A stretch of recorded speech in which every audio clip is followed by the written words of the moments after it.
Hi, it's Dr. Ray. I made this video for women to give to their husbands, their boyfriends, or someone else who is a male and has resistance in going in to see someone such as myself, a coach, a therapist, about maybe problems in the relationship or just with himself. Because I know there's a lot of resistance and women don't understand it, and it happens more often with men than it does with women. So what I did is I put a list of some things that to consider to maybe help you understand this better if you are receiving this video. And I hope from watching this that it's well received and that maybe you'll consider that, because at the end of the day, if someone who loves you, someone who cares about you has sent this video, obviously they want the best for you. You know, you're not seeing me or someone else because someone's angry at you and they want the worst for you. It's that they feel as though that you need help, that the relationship needs help, and so forth. And there's nothing wrong with admitting that, you know what, maybe this is an area where I can use some assistance. So the first one is this, and that is, typically men are not really in touch with their emotions. And I know men have become more open and sensitive these days now, but still, when it comes to if they messed up, being more vulnerable, it's uncomfortable. So that is a reason why even sharing, they can get stuck. If you're in a relationship with a man, a man where it comes to asking how he feels, it might go this way. He doesn't say anything, or he stutters, or he talks about like how you feel. I had a great day. I went over here. He talks about things he did rather than how he feels. So a lot of men are not in touch with their feelings. So seeing someone and to talk to him or her about that can be uncomfortable because it's new territory. Number two, because the man thinks everything's going fine, such as the bills are paid, there's not a whole lot of fighting, there's security, so everything's okay with the marriage or the relationship, which is not true. You both are growing, and when it comes to relationship, you have to continue to relate. And when I say relate, is that you do talk about stuff that's going on. It doesn't have to be every day, but if you think things are good based off of what's happening out there, meaning that things are paid off and so forth, you're wrong. What your woman feels, what this woman feels that maybe sent this video, is that there might be some big problems here, and she might be on her way out, or she sees you playing it small. She knows, and she just knows that by her trying to tell you what to do, you feel emasculated. So that is a reason why a lot of times men don't come in. Another one is that men typically, a masculine man prefers consistency over change. So what he knows is safer. So of course, seeing someone like myself, there's going to be some change. Just talking in general, that can create change. Number four, they do not believe that their wife or girlfriend is going to leave them. That typically women will stay. They'll give chances and chances. So if you're a woman and have shared that, you're frustrated, he maybe is not getting it. So you might have to participate a little bit differently. That's a big reason why that sometimes men do not come in. They don't know that's that serious. Number five, their relationship is better than their friends. Like, in other words, that they see other problems, their own parents or whatever, that was a lot worse. So they will just say, we should be grateful for what we have. And where there's truth in that, there's still maybe something going on that's hurting her. And that maybe it's something you're hurting yourself with.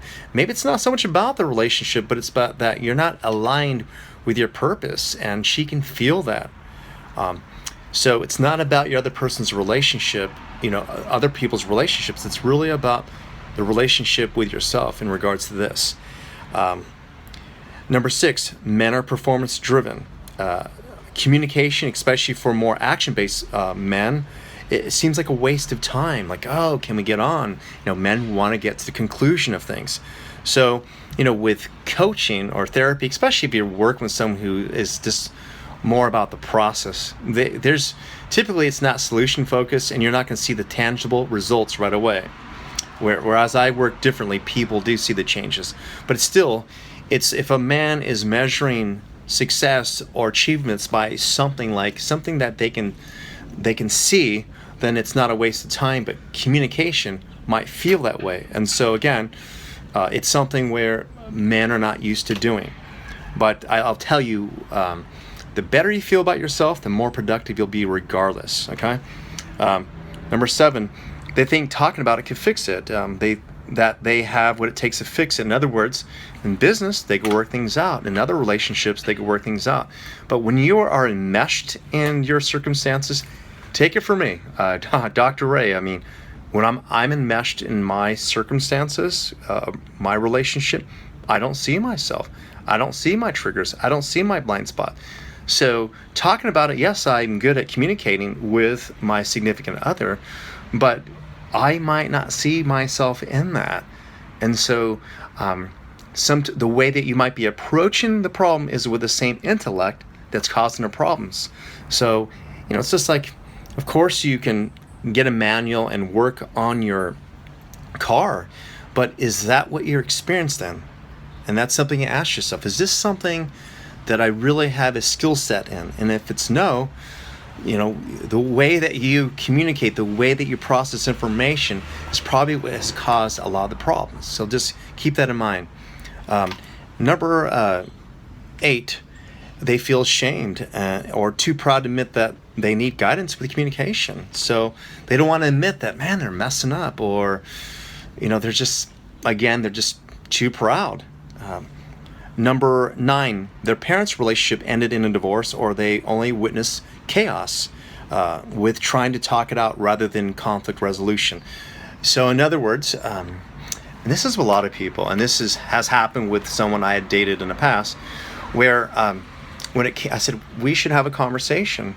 She would get nervous. She would become uncomfortable. This is not a client. This is someone I dated. And what it was is that all she saw when it came to communication was just more chaos. Her parents would leave, out the door, and it felt worse. So a person who has witnessed only worse things from communicating, of course, is going to avoid this. So that's not how it works with good coaching. So that's something to keep in mind, and I understand that. Number 10, they have had bad experiences with therapy or coaching or counseling, and that's understandable. Their parents maybe went to see a coach, and their parents ended the relationship in a divorce anyway, or it just didn't help. And I've seen this with, especially with men who saw maybe a counselor when they were younger, and it just they report that it didn't help, or the person just listened. That's not how good, effective coaching works. So, but that's another reason why maybe a man doesn't want to come in. The other one is number 11. They think that there are other important things to do, such as make money and deal with essential things, such as survival, meaning that, they feel making more money or doing those things, those action-based things, are more important, and they are important. You need to pay the bills and so forth. But your relationship with your woman, or the relationship with the person who is showing this video, can see that you are in your own way. There's some blocks, and so you might not be aware of it. So it's almost like you're in this hurry to kind of chop. I apologize. I've heard this metaphor before, and that is, it's like two people who are racing to chop down trees. It's like one person just dashes out and just starts chopping it, and the other person is in the shed sharpening his blade, and the other person's like laughing. He's thinking, man, of course I'm going to win. And the other person's just sharpening his blade, and by the time he's ready, the guy sharpening his blade, he goes and he just starts chopping one down, another one, another one, another one, another one. And when you get really concise with who you are, your purpose, and you clear out just all the emotional stress in your body, I mean, you make better executive decisions. So it's just really important that the communication and the relationship that you're in is so important. And number 12, if they're a confident and strong man, they're afraid to not be liked or accepted if another person knew how they felt. They're afraid that you might lose your attraction towards them, that they don't have it figured out, that them admitting that, I don't know. It's uncomfortable. And I went through that, where I wanted to always have the answers. But what men don't realize is that, women love vulnerability. And when a man is able to step into that realness it actually invites her to step into that also and to build more trust and intimacy. So there are more things that come up as far as why a man might have resistance to seeing someone such as myself or another coach, and I understand it. I can't list them all here, but I hope this helps. If you are watching this, you maybe might have a different perspective, another way of looking at this. If you're a woman, you have this video and it helps, communicate kind of these reasons why a man should come in. I hope it does. So anyway, thank you for watching this. And if you have more questions, you can always talk to me, and we can figure out, where to go from here. All right, have a wonderful day, and thank you for viewing this video.